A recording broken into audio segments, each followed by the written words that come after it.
covered but not covered completely, or you want to add into something, so you can do that. My introduction, most of you know me. I'm Ridul Sharma. I'm a third year PhD scholar at Department of English, and my connect to cinema, I believe, the serious connect to cinema has been of about 1 decade. It was 2014. I distinctly remember 2014 when I started seriously watching cinema, and that was with the IMDb 250 list. So अभी तक पूरी नहीं करी है, but IMDb 100 मैंने complete कर रखा है. Every single film on the IMDb 100 list I've completed. Other than that, I've also started watching classical cinema from different languages like Russian, French, Algerian, even Iranian cinema. So that is the kind of background that I have, and I would really look forward to having more discussions in this film club with you. Thank you. Vidit sir, please tell us about your interest in cinema and this movie Tumbad in specific. Okay, right. So my interest in cinema would again take me back to 2014. Back when I was basically looking forward to what I was about to do. So plus two से just करके बाहर ही निकले थे, and that is a point when everyone, all of us know that it's how difficult it is to figure out what you want to do in your life. So बस वही एक very kind of a very unsure kind of a phase in my life, and that is when I found solace in cinema. Now cinema has always been a part of my life as as sort of a solace space. I go there to detach myself from reality and also connect to a different reality. अब इससे पहले हम movies तो देखते थे, बचपन में सभी ने मूवीज देखी हैं. सेट मैक्स पे सूर्यवंशम तो कंटिन्यूअसली चलती रहती है. But there is cinema and there is cinema, right? तो कुछ मूवीज होती हैं जिनको आप सिर्फ देख लेते हो, एंड कुछ मूवीज होती हैं दैट स्टे विद यू.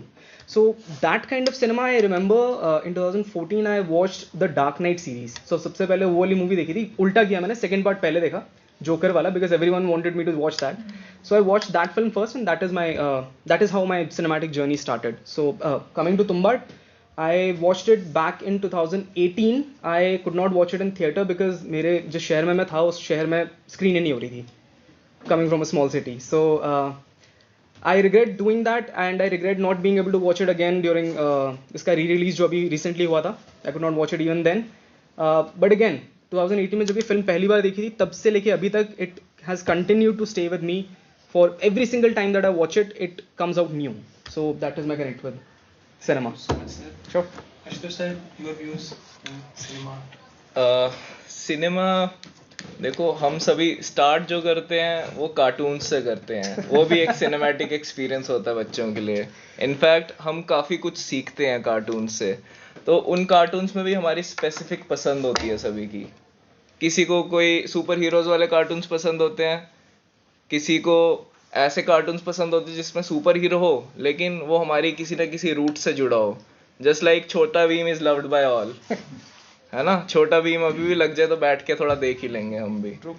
तो ऐसे ही मेरा सिनेमा में इंटरेस्ट जो कह सकते हैं रोमांटिक जॉनरा, रोमांटिक मूवी से स्टार्ट हुआ. जो मैंने सबसे पहले मूवी जो मेरे को याद है वो थी ओम शांति ओम.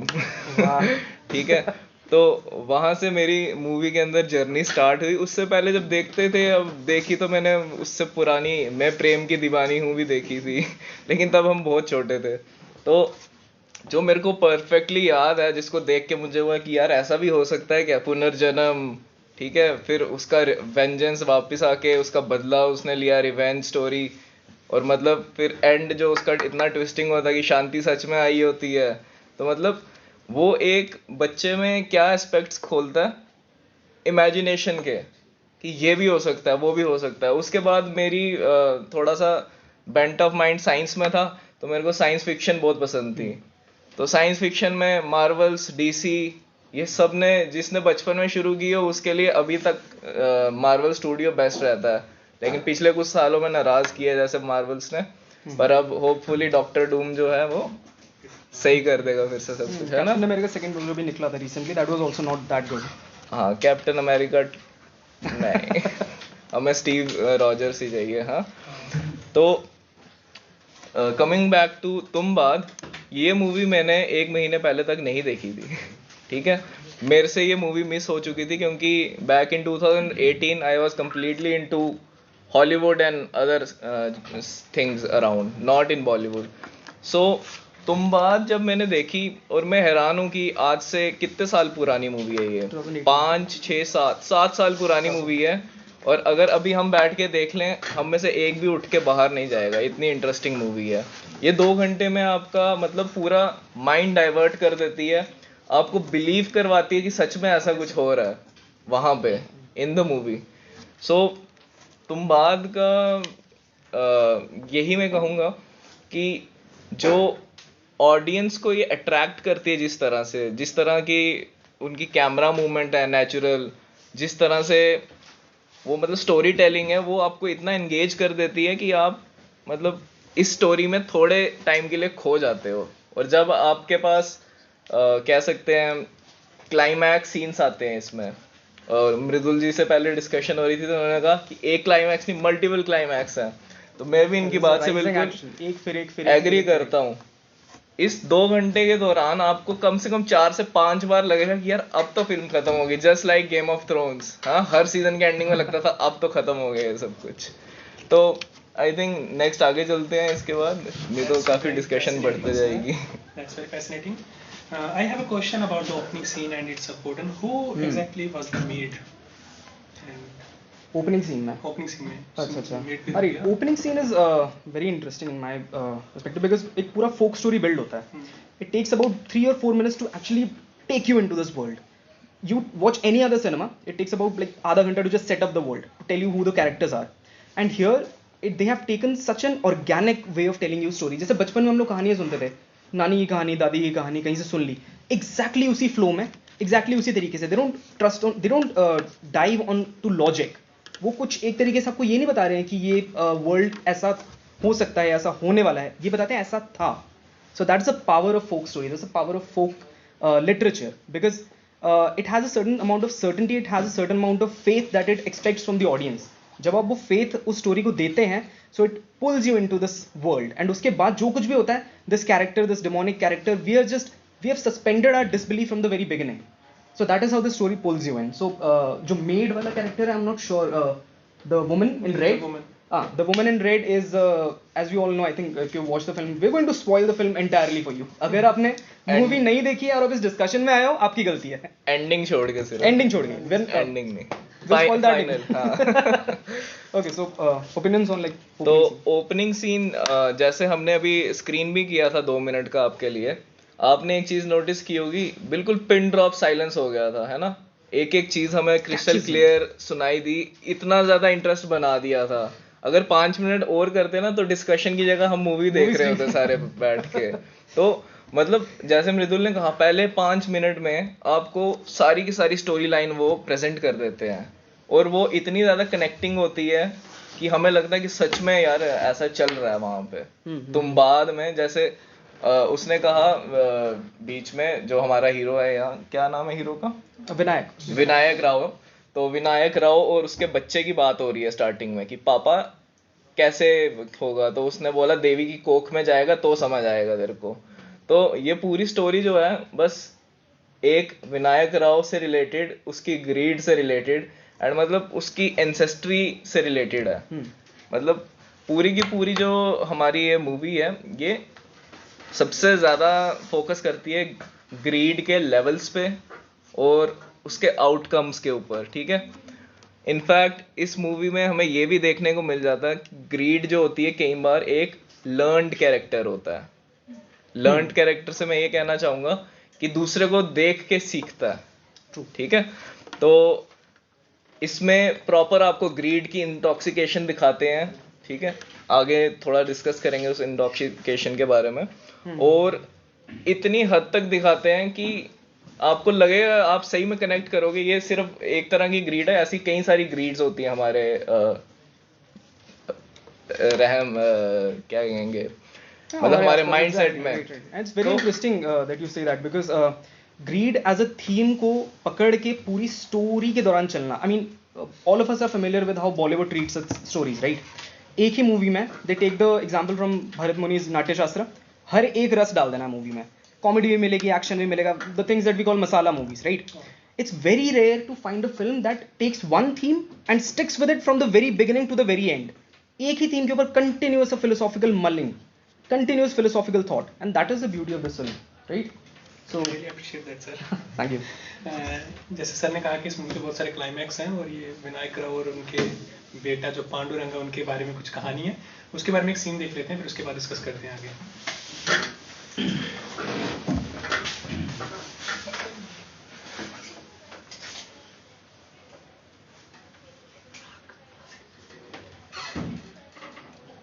वन 145 था ना? नहीं 145 नहीं,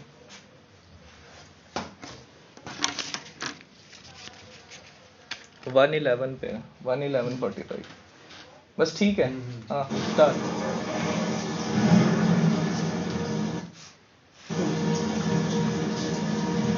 just hit the pause. Pause दबा रहे।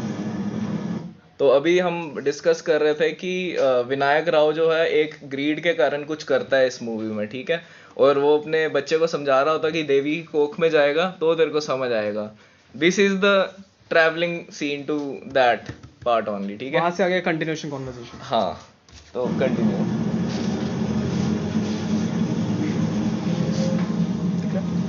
बाबा अपनी दुकान से 16 साल का हो जाएगा तब निकल जाओगे, मैं जल्दी से कह रहा मेरे बाप ये काम बंद हो जाएगा।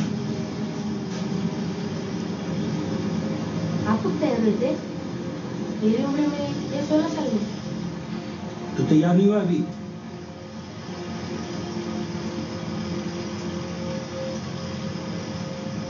तुमबाड़ में क्या है? अगर कोई ऐसा देखता हो जो तुझे छुए और तू अमर हो जाए, 500-700 साल जिए, मुझे बताओ अपरंपार खजाना कहाँ है? ये दो ही काम है, सोना और खाना। तो तू ऐसा चाहेगा?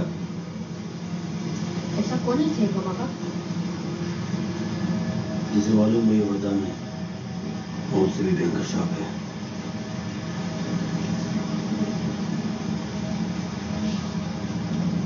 मुझे लगता है इस बार घर में अकेले वापस जाऊंगा। क्यों बाबा? बाबा ऐसे क्यों बोल रहे हो? आपके जैसा ही तो हूँ, डरता नहीं मैं किसी से। डरा नहीं रहा हूँ, तुम बाढ़ के लिए तैयार कर रहा हूँ, समझा? इट नेवर स्टॉप्स रेनिंग इन तुम्बाड़। वो देव वही सो जाओ वरना हंसता रहे। हाँ मतलब का नाम लेने से भी आता है क्या?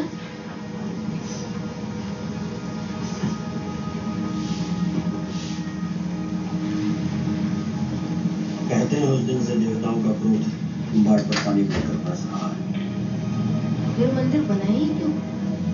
क्योंकि अस्तर का श्राप हमारे लिए वरदान है। मतलब जब तू अंदर जाएगा तो समझ जाएगा। अंदर कहाँ?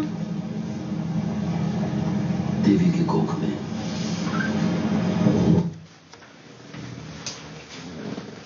You see, it's very interesting that Ashutosh reminds me, it never stops raining in Tumbbad. जब ये कहते हैं कि देवताओं का क्रोध तुम्बाड़ पे पानी बन के बरस रहा है, बारिश बन के बरस रहा है।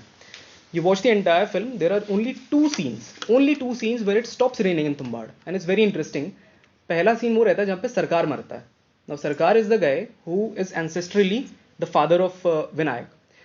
देवता खुश हैं कि ये ancestry जो है ये खत्म हो रही है। They are happy whenever someone from this family is dead because the greed is manifesting in the family itself.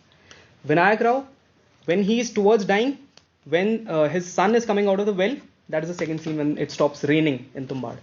So बहुत interesting एक trivia है. You can look for it in the next watching of the film when you watch it. Sir अभी इस movie में कहा कि जिसको भी वो छू लेता है वो अमर हो जाता है। आपको लगता है कि इस मूवी का जो मेन कैरेक्टर है दादी को दादी की एज के बारे में या उन्हें कब इसके बारे में पता चला कि ये एक वरदान नहीं है, एक अभिशाप है? Interesting. Ashu, want to take that? Sure. तो एक काफ़ी इंटरेस्टिंग कैरेक्टर है इस मूवी में दादी, क्योंकि मूवी की स्टार्टिंग में विनायक राव खुद एक बच्चा ही दिखाया गया है। Vinayak Rao has no clue कि ग्रीड क्या होती है, लेकिन उसकी फैमिली में क्योंकि अभी भी दादी जिंदा होती हैं और दादी इज़ नॉट ए कैरेक्टर कि ऐसे बैठे हुए हैं और मतलब मज़े से बस दादी के साथ बात करेंगे, परियों की कहानियां सुनेंगे। दादी is the horror character in the film, ठीक है। जैसे हस्तर दिख रहा है, हस्तर से खतरनाक तो दादी का सीन है। तो डिस्कशन के एंड में दिखाएंगे आपको, शायद दादी भी दिखा देंगे चाहे। तो दादी जो है, दादी के पास सारी इंफॉर्मेशन है, लेकिन इसमें मूवी में कहा गया दादी को लक्कड़ नानी। तो विनायक से तो लक्कड़ नानी इज विनायक के मम्मी की मम्मी की मम्मी की मम्मी। नो नॉट एग्जैक्ट, वो सरकार की लक्कड़ नानी है। सो बेसिकली क्या है, Sarkar is the guy who has kept a widowed woman, Vinayak की जो मदर है, as his concubine, and through that non marital relationship is Vinayak, right. Vinayak कहता है वो सरकार की लक्कड़ नानी है। सरकार की लक्कड़ नानी मतलब एक बंदा जो 90 ईयर्स का है, व्हेन ही इज डाइंग, उसके मदर की मदर की मदर की mother, 4 generations back. So that creature that you see, Dadi is about 300 years old.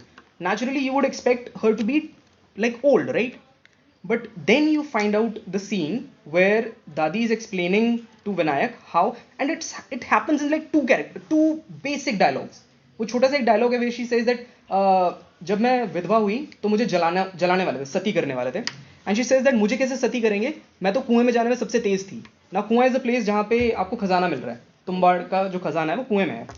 This woman who is 300 years old, still alive because of the curse of Hastar, was actually a child when she got that curse. 5-6 साल की लड़की थी जब उसको वो कर्स मिला, and that is why when you see her acting, it's very interesting. जो पांडुरंग का कैरेक्टर जिस एक्टर ने प्ले करा है, the son of Vinayak, exactly, ये बच्चा, this is the same kid who is playing the role of Dadi. Now that is why you see a very childish, a very funny, a very a humorous sort of a way that she deals with the people that she wants to torment. वो आके हथकड़ी अपना जो उसका पैरों में जो उसकी कड़ियां लगी हैं उससे वो दूसरे का पैर बांध देती है, and she is very like joyful, at least in the tonality of the voices that she is using. So एक बच्ची है जो 300 साल की है. So now imagine the depth that is right there, right? Character differentiation इतना deep है इसमें. बिल्कुल बिल्कुल। इनफैक्ट क्या कहते हैं, जब आप दादी वाले सीन देखेंगे ना तो आपको ऐसे ही लगेगा कि वो खेल रही है उससे। अब ऐसा हर फिल्म में होता है कि भूत खेलना ही जाते हैं सभी से लेकिन वो सच में ऐसा लगता है कि चाइल्डिश कैरेक्टर है, वैसा कुछ उसका सीरियस इमोशन नहीं है कि इसको मार देंगे, काट देंगे, जला देंगे, वैसा कुछ नहीं है। वो उसको मतलब इतने अच्छे तरीके से डराती है उसको, जैसे मृदुल ने बताया कड़ी डालती है, और कड़ी डाल के अब क्या कुछ भी कर सकती है, लेकिन उसको खींचती है, अपने साथ खींचती है।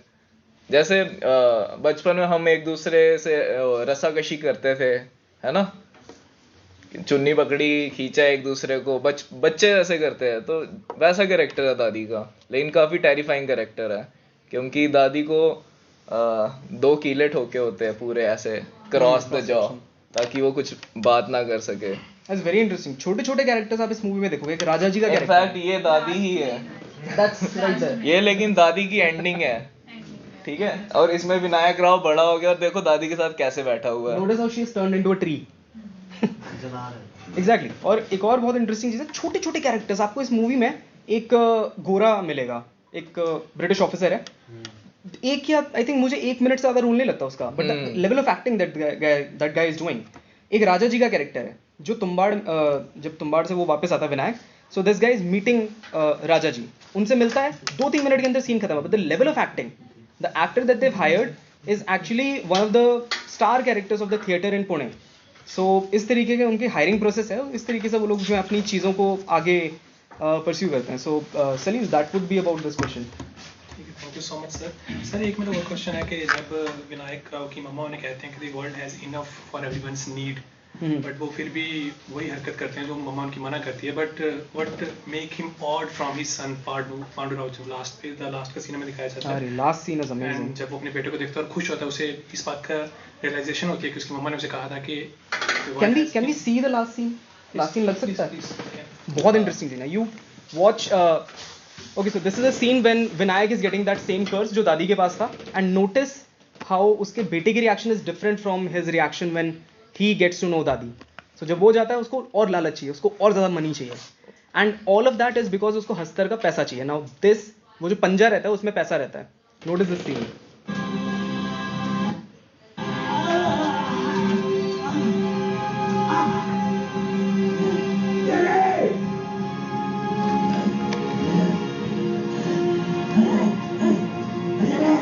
अब इस पे भी कर्ज आ चुका है, सेम दादी वाला।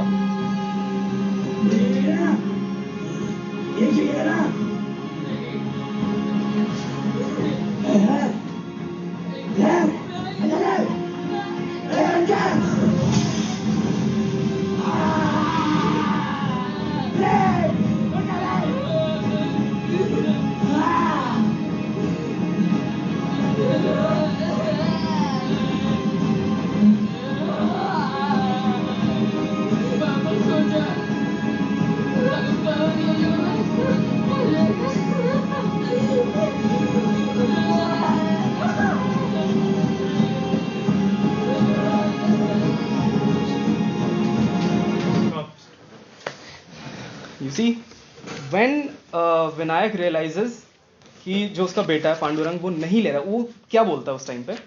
यही चाहिए था ना. His father is there with the curse, and that is when he realizes कि this curse is breaking because his son is not indulging in the same thing, right? क्योंकि पांडुरंग जो है वो अपने बाप से ज्यादा लालची है. When you see how this story is flowing, Vinayak Rao for some extent अपने आसपास के लोगों के बारे में सोच लेता है, अपने छोटे भाई के बारे में सोच लेता है. पांडुरंग इज अ कैरेक्टर जो अपने बाप के बोलने के बाद भी वही चीजें करता है जो उसको ग्रीड के लिए और चाहिए. लेकिन ये जो when he earns his first मुद्रा, द सोने की मुद्रा फ्रॉम हस्तर, जब वो लेके आता है, उसका बाप बोलता है कि इसको संभाल के रखना. That is his father, like who taught him everything. And इस बच्चे का पहला क्वेश्चन क्या होता है? इसको बाजार में बेचूंगा कितना मोल मिलेगा? So that's the kind of character that we're dealing with. And now, at the very end, you see the smile on Vinayak's face. जिसको कर्स हुआ है, वो खुश है. He's smiling. He's got a curse. He's about to die. He knows that his son has rejected everything that he has worked for his entire life. पूरी जिंदगी जिस चीज के लिए काम करा, उसके बेटे ने रिजेक्ट कर दिया. And he's happy because this is not what he wants his son to do. एक conscious choice है to break the curse, to break away from greed. Now, I don't know. What do you think about that?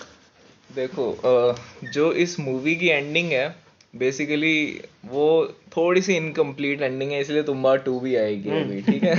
तुम्बा 2 का trailer out हो चुका है guys, if you want to see that. हाँ, तो जो यहाँ पे एंडिंग हुई है, इस टाइम पे जब ये अंदर जाते हैं गुफा में, जो कुआं है, कोख है, उसमें इस तरह से जाते हैं कि इसके बाद इनको फिर कभी वहां नहीं जाना पड़े. इतनी ज्यादा ग्रीड से जाते हैं.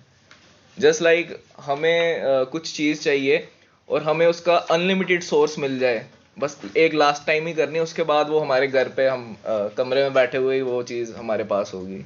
तो मूवी के अब इतनी ज्यादा डिटेल नहीं दूंगा अंदर की क्या थी. कुछ ऐसा होता है कि उनको बार बार कुएं के अंदर जाना पड़ता है वहां गर्भगृह में. How many of you have not seen the film? I think mostly नहीं देखी हुई है. नहीं देखी है. तो बार बार किसी एक चीज की वजह से जाना पड़ता है. वो चाहते होते हैं कि वो चीज ही बाहर ले आए, लेकिन उसको लाना एक इम्पॉसिबल टास्क होता है. उस इम्पॉसिबल टास्क को पॉसिबल करने के लिए उनकी ग्रीड उनको सिखाती है कि नहीं यार हम ऐसे भी कर सकते हैं, जो उन पे भारी पड़ जाता है इन द एंड. और फिर विनायक राव को कर्स लग जाता है. वो कैसे लगता है वो आप मूवी में देखिएगा, ठीक है, क्योंकि मैं बता दूंगा फिर वो थोड़ा स्पॉइल हो जाएगा. तो वो कर्स लगने के बाद, उस सैक्रिफाइस के बाद जब वो बाहर निकलते हैं, जो वो पकड़ा रहा होता है क्लॉथ हस्तर का कि ले ले ले ले, वो बेसिकली इतने सालों की मेहनत होती है विनायक राव की, पूरा उसका बचपन से लेके जवानी तक, और जब तक ये बच्चा इतना नहीं हुआ. तो सोच लो, आई थिंक 2 decades, ठीक है. जब वो बच्चा था तब से वो सोचता था उसके बारे में. जब वो बड़ा हुआ उसने वो काम करना शुरू किया, और जब उसका एंड था तो वो चाहता था कि अब तो ये काम खत्म हो ही गया, क्योंकि उसको पता था दादी भी तो जिंदा रही थी 400-700 साल तक. दादी को तो नहीं जलाया था उसने, क्योंकि दादी भी जिंदा रहना चाहती होती थी स्टार्टिंग में. दादी वॉज ऑल्सो ग्रीडी, दादी वॉज देयर. और ऐसा होता है कि जब ये कर्स हो जाता है तो आपको कुछ नहीं है, सिर्फ सोना है और खाना खाना है. तो विद जनरेशंस, अब दादी इतनी ज्यादा बात तो करती नहीं, इनफैक्ट डरावनी है इतनी ज्यादा, तो कौन बात करेगा. तो विद जनरेशन दादी को कमरे में बंद कर देते हैं और उनको टाइम टू टाइम सिर्फ खाना खिला रहे होते हैं. तो अभी विनायक राव के बेटे को ये सब कुछ नहीं पता है, विनायक राव को पता है, लेकिन फिर भी वो उस हद तक जाना चाहता था किसी टाइम पे. लेकिन जब उसका बेटा ही उसको जला देता है तो उसको समझ आता है कि एटलीस्ट चलो ये ग्रीड का चैप्टर जो हमारे जनरेशंस इतनी खा गया है वो यहाँ पे खत्म हुआ. जबकि सबसे ज्यादा, जैसे मृदुल ने कहा, ग्रीडी यही है इसका बेटा. जब हम मूवी देखो ना आप कहोगे यार ये छोटा था. And notice the philosophical depth. वहां पे क्वेश्चन ये नहीं कि उसने क्यों नहीं लिया, लाइक अनलिमिटेड मनी यार मुंह के सामने, बस उसको हाथ पकड़ के लेना है. और मनी भी नहीं, सोना unlimited. The point is greed never ends. Pandurang का अगर आप देखोगे, उससे पहले विनायक के मदर जो थे, शी वाज सर्विंग सरकार फॉर जस्ट 1 सोने की मुद्रा. उसे कहा जाता था कि तुम्हें मेरी सर्विस करो, मैं तुम्हें 1 सोने की मुद्रा दे दूंगा. एंड एक स्पेसिफिक पार्ट आता है मूवी का वेयर विनायक सेज कि मेरी माँ कहती थी, आई कहती थी कि 1 सोने की मुद्रा पूरी जिंदगी निकल जाएगी. और उसका जो बेटा है पांडुरंग, वो ये कहता है कि बाबा आपने जितना सोना इकट्ठा कर रखा है, इतने में तो आप पूरी जिंदगी निकाल दोगे. And it's never enough. Even an unlimited source of gold is not enough. कितना खा सकते हो, कितना आप पहन सकते हो, कितना सो सकते हो, and you take that and you apply to the world. Are we doing the same thing with the world that we are living in? Are we doing the same thing with the planet that we are living in? Unlimited resources हैं, आप use कर सकते हो, पानी, बिजली, हवा, जितना use करना है करो, but does it have any and? एक ब्रिटिश कंग्लोमरेट जो है, कोई बहुत बड़ी कंपनी होगी जो आएगी और एक अफ्रीकन नेशन को एब्सोल्युटली रेज डाउन कर देगी, बिकॉज पैसा मिल रहा है वहां से. So where is the end? Where is the end of this greed? Where is the end of this curse? That is not Pandurang's, not Vinayak's, not their families. The curse is of humanity. That is the curse that we are all suffering from. Our greed is never enough, and that is why you see the movie beginning with Mahatma Gandhi, a very beautiful quote. There's always enough for everyone's needs, there's never enough for anyone's greed. So that is what the movie is about. So what do you think the most attractive feature of the film? Oh, that's a that's a very heavy question. Multiple. What's the most attractive? All feature? of the above. For me personally, I think the most attractive feature would be how seriously it takes the audience, because it's rare to find a film that does not take you for a absolute idiot. एक film जो मानती है अपनी audience के पास दिमाग है और वो सोच सकते हैं, and it leaves a lot of things unsaid, it leaves a lot of things unresolved, कि लास्ट में उसने वो पंजा क्यों नहीं लिया, उस पंजे का क्या हुआ. जब वो फाइनल सीन जब क्लोज होता है तो he just closes the door on Tumbbad का जो फोर्ट है, उसके डोर को वो क्लोज कर देता है, and the film ends very beautifully there. It's absolutely fine, but then again it's not taking the audience for a fool. वो हमें बोल, जैसे for example if you guys have watched Inception or you know some of the films which treats its audience with respect. You see Interstellar, right? Climax scene में he's just going out. जो main character है Cooper, he's just going out and there's no end to it. कोई closed ending नहीं है. You always have this level of imagination that you are still coming out of the theater with. So एक ऐसी movie जो theatre में आपको सब कुछ बता दे and you are coming out of it and you don't think about it ever again, और a film that stays with you over decades because you keep thinking about it, you keep reinventing. Interstellar में वो जो लट्टू घूम रहा है वो अभी तक घूम रहा है कि नहीं, nobody knows, because that is the power of cinema. It takes you by the throat and it tells you how you are supposed to think, and बहुत सारे उसके फिर फैन फिक्शंस वगैरह बनते हैं. So that's I think the most attractive part for me. मेरा सबसे ज़्यादा इंटरेस्टिंग पार्ट तो मेरे को वही लगा था जब ये दोनों अपनी ग्रीड की वजह से जाते हैं नीचे, क्योंकि प्लानिंग जो होगी ना फुल प्रूफ प्लानिंग होगी, लेकिन कब वो ग्रीड इन पे भारी पड़ेगी वो आप खुद मूवी के अंदर देखेंगे. तो मतलब वो मेरे को बेस्ट सीन लगता है वो, क्योंकि उसमें एक तो विनायक राव की पर्सनल ग्रीड खत्म हो जाती है पहली चीज़, ठीक है. फिर वो अपने बारे में नहीं सोचता है उस टाइम पे, क्योंकि अपने साथ बच्चे को भी तो लाया होता है. तो जब विनायक राव को कर्स लगता है, ये कर्स सिर्फ ऐसे नहीं कि उसको लग गया, वो खुद को सेक्रीफाइस करता है, ठीक है. तो वो सीन मेरे को काफ़ी अच्छा लगा मूवी का. इनफैक्ट मतलब हमें बताता है कि एक लेवल पे आके कहीं ना कहीं हम सबकी कोई ना कोई ग्रीड ख़त्म हो सकती है. अब वो हम मतलब किस लेवल पे पहुंच के अपनी ग्रीड को छोड़ेंगे वो हमारे ऊपर ही डिपेंड करता है. अगर पहले ही छोड़ दिया होता, क्योंकि ये लास्ट एक्ट करने से पहले इनके पास इतना सोना है इनके अपने घर में, क्योंकि थ्रू आउट उसकी जवानी उसने लूटपाट ऐसे ही की है हाँ क्या, ठीक है. उसके पास सोना है, उसके पास पैसे हैं. इनफैक्ट ये जो मूवी बनी है ना, इसकी टाइमलाइन जो है इंडिपेंडेंस के टाइम की है, 1947 से पहले की है, ठीक है. और इंडिपेंडेंस भी होती है वो भी दिखाते हैं. तभी मृदुल डिस्कस कर रहा था कि एक ब्रिटिश ऑफिसर होता है, तो वो अंग्रेज सरकार का ऑफिसर है बेसिकली. तो वो पूरी टाइमलाइन के दौरान इसने इतना पैसा खजाना लूट के अपने पास रखा होता है कि इसकी काफ़ी जनरेशंस उसको खा सकती हैं. इनफैक्ट इन्वेस्ट करके आपको पता है ये बड़ा कुछ हो जाता है, लेकिन फिर भी एक अनलिमिटेड सोर्स ऑफ इनकम पकड़ने के लिए जाते हैं कि उसका जो हस्तर का कर्ज है वो इनके लिए वरदान है ना, यही लाइन है.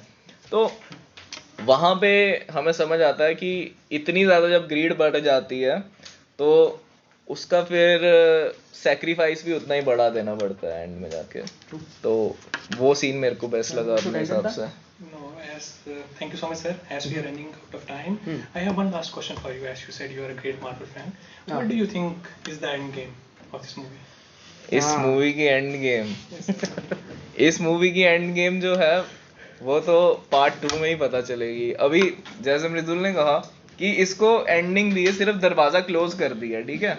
अब वो दरवाजा फिर से खुलेगा, भारत सरकार खोलेगी, वो स्टोरी आउट होगी कि नहीं होगी, जो उसका बेटा है उसके पास अभी तो पैसे हैं काफी सारे, ठीक है, उसमें फिर से ग्रीड उठेगी कि नहीं उठेगी, क्या सर्कमस्टेंसेस चेंज होंगे, तो मतलब अनलिमिटेड डायरेक्शंस, हाँ अनलिमिटेड स्कोप है इस मूवी का फिलहाल तो। और जितना इंटरेस्ट ये फर्स्ट पार्ट क्रिएट कर देगी ना, अब मैं कोट कर दूंगा यहाँ मूवी एक बाहुबली, कईयों ने बाहुबली भी नहीं देखी है मुझे मालूम है, तो मतलब बाहुबली की जो एंडिंग है, कटप्पा ने बाहुबली को क्यों मारा, उसको वो जो है ना तड़प रहती है कि यार क्यों मार दिया उसको, वो सेकंड पार्ट देखने को मजबूर कर देता है। तो तुम बाद का भी ऐसे ही है, जब ये डोर क्लोज होगा ना आपको लगेगा कि ये फिर से ओपन होगा, तो वही सेकंड इसके मूवी में होगा। तो एंड गेम तो प्रिडिक्ट करना तो बहुत मुश्किल है इस टाइम पे, लेकिन आई थिंक अगर आप सब देख लेंगे तो सेकंड के लिए आप भी रहेंगे कि यार कब रिलीज हो रही है। अभी तो कमिंग सून ही है, अभी still coming soon. It's very interesting, कल टुमारो सोहम शाह फिल्म्स वाले जो हैं the production house, they are releasing another movie, it's not Tumbbad वाला, क्रेजी, राइट, उसका ट्रेलर भी आउट है and it's going to be showcased on all the cinemas in Jammu. So weekend पे जाओ, देखो कोई बढ़िया सी movie, right. I really appreciate your concern about Endgame.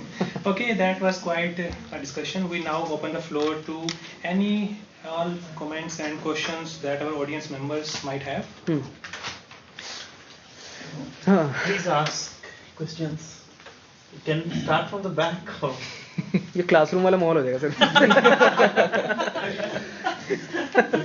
अभी अटेंडेंस भी लगा देंगे बाद में। Volunteer करो आप लोग. Someone who wants to. Absolute informal discussion. Nothing formal as well. कुछ भी। जो आपने अभी तक सीन्स देखे, जैसे ओपनिंग थी या फिर बीच में स्टोरी टेलिंग थी थोड़ी बहुत, या फिर उसका क्लाइमैक्स था जो एक छोटा सा, तो मतलब कैसा रहा आपको, एंगेजिंग था या फिर? चलो मैं स्टार्ट करता हूँ, ठीक है। Anyways,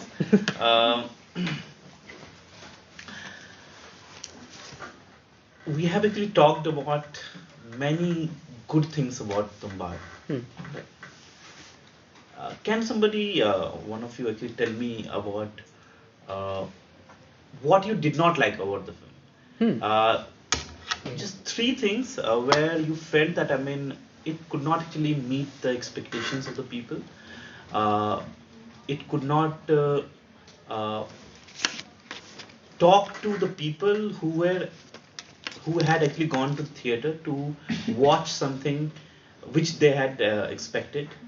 You know that it got re-released and it earned around 40 crores, I think. More than what it earned more at than the first when it actually got released back in 2018. All right. So, what are the things which actually lacked in the film, and why it could not actually meet expectations when it actually got released for the first time? Yeah. Okay. You want to take that first? Sir मुझे ऐसा लगता है कि कई बार ना हमारी ignorance की वजह से अच्छे मास्टरपीस जो हैं रह जाते हैं। मे बी बैक इन 2018, जैसे मैं भी कह रहा हूँ कि मैंने भी नहीं देखी थी, I was more into science fiction, Marvel world, this and that. तो कई सारी मूवीज होती हैं जो इतनी ज़्यादा ब्लॉकबस्टर होती हैं कि कोई जो नई इमर्जिंग फिल्म्स होती हैं वो शैडो कर जाती हैं। जस्ट लाइक अभी यहाँ पे छावा जो थी लेट रिलीज करी गई इसी वजह से। किसके साथ रिलीज हो रही थी ये रिलीज हुई थी पुष्पा 2 के साथ। अब पुष्पा 2 के लिए हमारी ऑडियंस जो है वो इंटरस्टेलर को लात मार दी जाना चाहती थी, तो इंटरस्टेलर री रिलीज हुई थी, वो भी नहीं चली, तो इसीलिए डिसाइड किया गया कि छावा एटलीस्ट थोड़ा लेट रिलीज किया जाए। तो maybe some similar effect happened back in 2018, ठीक है।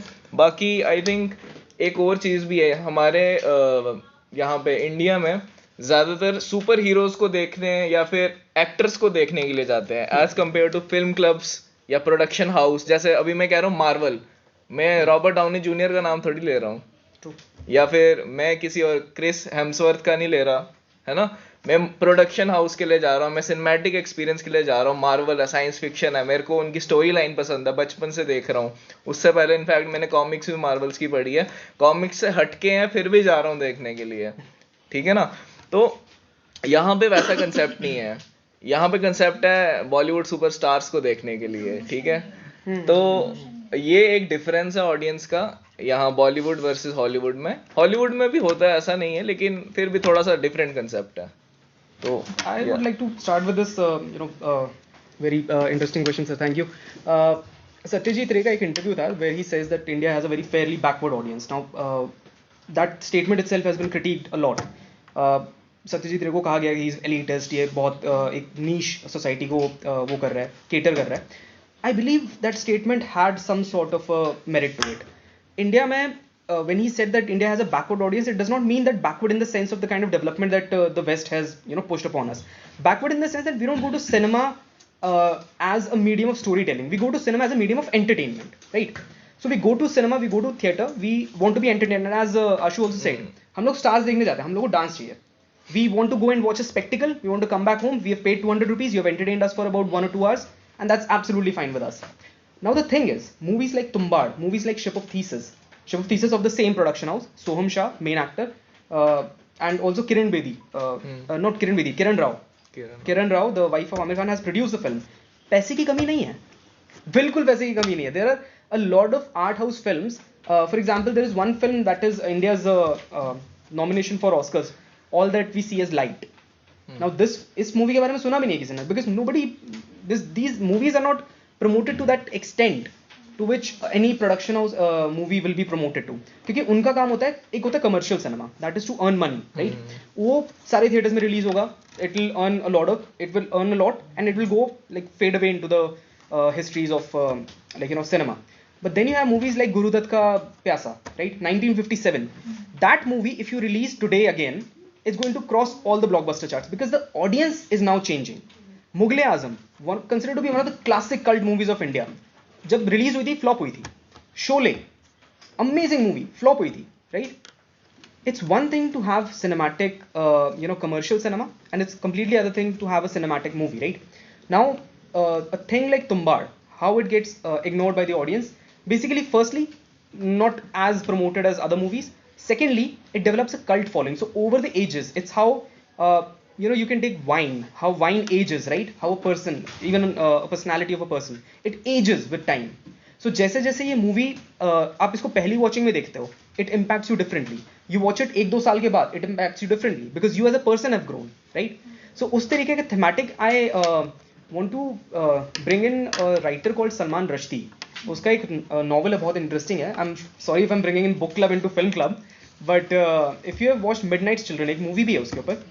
If you have watched it, you would see how Salman Rushdie brings in all these metaphors, and he says that India as a country is a person that is growing.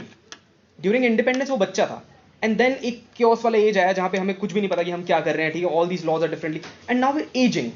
As a country, as a people, Indian people are growing, and एक time आएगा maybe in the future when we want to watch cinema as a medium of expression, as a medium of storytelling, and maybe at that time we would remember movies like Pyasa, we would remember movies like Sholay, Mughal-e-Azam, Tumbad for that matter, Ship of Theseus, as sir said. ये कुछ movies हैं जो interesting लगती हैं. Now I'm very sorry if I'm going on a tangent, sir. Tumbad में क्या अच्छा लगा, क्या बुरा लगा? One thing that I really did not like about I know about the good things about Tumbad. No, क्या बुरा लगा? Right. Tell me about the correct. So the thing that I did not like about this movie is that it is very economically edited. Movie 2 घंटे से कम की है. If you make it into a series ना, ये 10 घंटे से ऊपर ही बन सकती थी. It could have gone into multiple seasons. It has that level of story telling, right? But they have condensed. इसके डिलीटेड सीन्स आप देखोगे ना, उसकी एक अलग मूवी बना के आप रिलीज कर सकते हैं, and that would be absolutely hit because इसके सीन्स इतने सारे डिलीट हुए हैं. द मूवी का ये जो मूवी 2018 में रिलीज हुई है, इसका पहला आइडिया 2001 में निकला था. 2001 में there was a writer called Narayan Darshane, I believe, from Maharashtra, जिसके नॉवेल्स के ऊपर ये पूरी स्टोरी बेस्ड है. That writer started writing his work back in 1990s, and from that point movie का idea has been culminating in the mind of, as sir said, Anand L Gandhi and Anil Barve and Anand L Gandhi. So ये लोग सोच रहे हैं इस movie के बारे में. जितनी भी मूवी है, that was shot during the month of monsoon over the course of 6 years. Now imagine, आजकल के ब्लॉकबस्टर मूवीज 90 दिन में शूटिंग खत्म करके दे रिलीज इट. मार्वल के अगर आपको उसमें इफेक्ट्स वगैरह डालने हैं, वीएफएक्स इफेक्ट्स अगर आपको डालने हैं, takes about 1 year. This movie was shot over the course of 6 years, right? And that is where this magic happens, that is where this cinematic beauty happens. कोई एक मूवी अपने आप को इतना सीरियसली ले रही है that it starts to self eliminate its very good points, right? So that I believe is my major concern with this movie. Second major concern would be that इसके नैरेटिव में, इसकी जो प्लॉट लाइन चलता है उसमें there are a few gaps. Now there are very minute and आप लोग बोलोगे मैं निटपिकिंग कर रहा हूँ, but you see how Dadi's character comes up, right? And we are told that she's a child. We're not actually told that, right? That is something जो interpret करना पड़ता है. So the movie takes a lot to the interpretation of the audience. So वहाँ पे I think that is one part that this movie was not also very famous when it was released, क्योंकि आधे लोगों को समझ ही नहीं आया, because you had to take time, you had to go over and study the film again. So वो एक part मुझे. Sir, what do you think? Something that you find lacking in the film? Okay, I think thanks for your answer. Sure. I think the missing joint which because that not exactly there in the film. We keep on talking about the greed and mythology and certain things which actually Tumbad actually represented. There are two kinds of films. One is commercial and one is you can actually put it in the category of the art and parody. The point is that when it actually released for the first time, that time people were not actually, because there are so many factors. There were other films which actually got released along with Tumbad, and what happened was that it actually affected its business as such. There is a certain kind of audience for such kind of films. Not everybody actually likes such kind of films. Suppose Ship of Theseus, it's a festival oriented film. Tumbad can be actually put in the category of the festival oriented film, but it has certain commercial aspects. Commercialization, right? Yes. Commercial aspect. But what I felt was that if it could have actually, it's not as if that, I mean, they could have actually played some songs and dance sequences in the film, but at the same time it required a certain kind of audience, and you know that, I mean, not everybody can actually like all kinds of films as such. True. So Tumbad can be a certain kind of masterpiece. I think Pyasa, suppose if we call Pyasa as a film which is actually considered as a classic, it is only because that has an audience for the posterity as such. True. Similarly, Tumbad is not a commercial film. It's a film which will be actually remembered for by Years to different come. generations altogether. So I feel that, I mean, we should not actually bifurcate the film into different categories as well. Tumbad can be considered as a film which was not commercial completely in nature. It had a certain kind of niche audience and it had a certain kind of story to tell. That is my mind. Yes, very well put, sir. Anybody else who wants to actually ask the I just want to weigh into this particular question. Yes. Just one single aspect of it, that we put too much pressure on the audience here, right? Ki they should watch this Agreed. kind of cinema, right? Agreed. In a country like India, where people are working 6 days a week, and there are like work calls even after 5 p.m., right? The kind of stress they are. They are not going to a cinema hall on a Sunday and watching Tumbad, a movie that will take like a good amount of their brain also, right? They want a commercial movie. They want to get entertained that day. They want to see people dancing. They want to cheer to that. Come back home, not think about the movie. True. You watch Tumbad, you cannot not think about it. You come back, you have to discuss it with your friends. You have to talk. The day India has a 4-day, 5-day work week for everyone, the day the workload gets down, the day people have time for all this kind of thing, then we can say that. I feel is that those commercial movies that we are saying that they are not cinematic masterpieces, they provide these kind of movies space, resources. If Bollywood has to survive on movies like Tumbad or any other like movie in this particular genre, I don't think they can survive on this. A movie like Welcome, a movie like Om Shanti Om, they provide these directors, these filmmakers with a particular amount of money where they can invest in their dream projects, which they know will not do well in cinema, but will give people like us who are very much into cinema and those who want to see movies like this an opportunity to see movies like this, rather than these only movies, because they cannot do that in India. Not just in India, even if you go abroad, it's not that those movies are not doing good. There are a lot of movies which are made every day. Iranian movies are so great, such a great cinema that is if you watch those movies. But it is so difficult to find even the dubbed version of those movies. In like I cannot understand Iranian language, whatever they speak, what they speak there, right? So I need at least English, but you can't find that also because commercially they are not doing good. They are good for cinema lovers, but they are not good for commercial movies. So that's something that I wanted to weigh in because that was not discussed. Other than that, it's great to see that this particular discussion is happening here. Kudos to all you guys. Thank you, Yogesh. And it's very interesting that Yogesh says that, and I absolutely agree with all the pointers that you've said. And again, I would like to add just a little point into that. When we say that commercial and cinematic cinema is different, right? And as you've mentioned very beautifully, like how these two are interconnected. I fail to understand why you would even differentiate between that. And again, weighing on the same point, when you say that a cinema is not commercial, does that mean that you're making the film for free? Because that is absolutely not possible. You need actors, you need cameras, you need logistics, you need a day to shoot, you need spaces, right? All of this thing requires a certain amount of capital. It requires a certain amount of money into it. And now I think we're coming at the very philosophical question of it all. The question is, art for art's sake or art for money, right? Now that is a question that is prevalent in painting, it's prevalent in writing, it's prevalent all throughout. Do you do the things that you do for just the love of it, or do you do because of money? And that I believe is also the concern of Tumbad right here, right? Because are you doing it for the love of it? Because was Vinayak doing it because he wanted money, or was he doing it because he just had to? Because that is what he had known for his entire life. And at the very end, to give it all up, to absolutely give it all up, and then to turn back to his son and say that this is where it ends. That is the beauty of it. And I think cinema will also have its moment.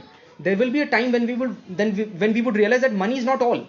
That this sort of cinema, this sort of commercial cinema is not all. And that is a day in the future, right? That is a speculative future that we might have.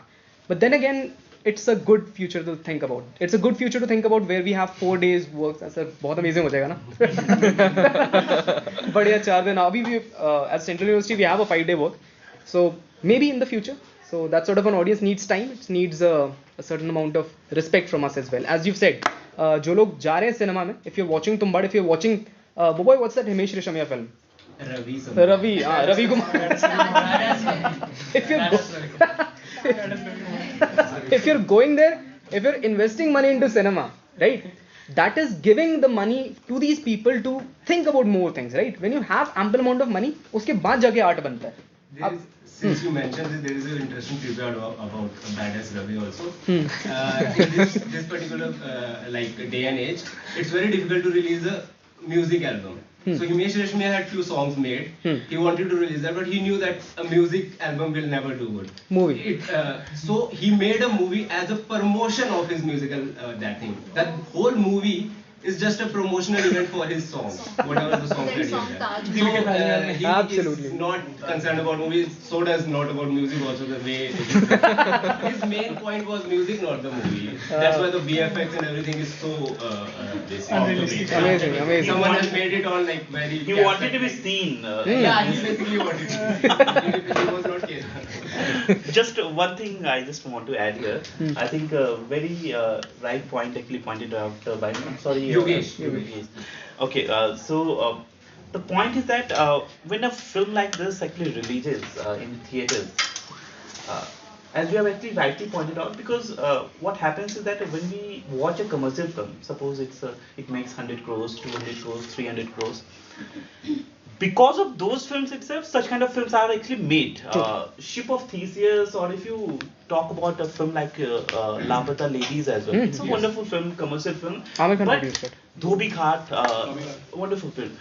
But I think it has also been actually pointed out by Karan Johar, who is one of the prominent producers of the country, and he said that, I mean, it's not about the film which actually fails, it's the budget which actually fails. True. So when we actually put in a lot of budget, suppose we want to actually make a film in 10 crores and we spend almost 20 crores in that film, obviously the film is going to actually be a flop itself.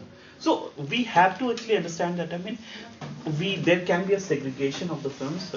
Films actually, suppose if there is a film like Tumbad or if there is a film like Pushpa, the thing is both the films should have worked, and they can work only when people go and watch it in True. theaters. True.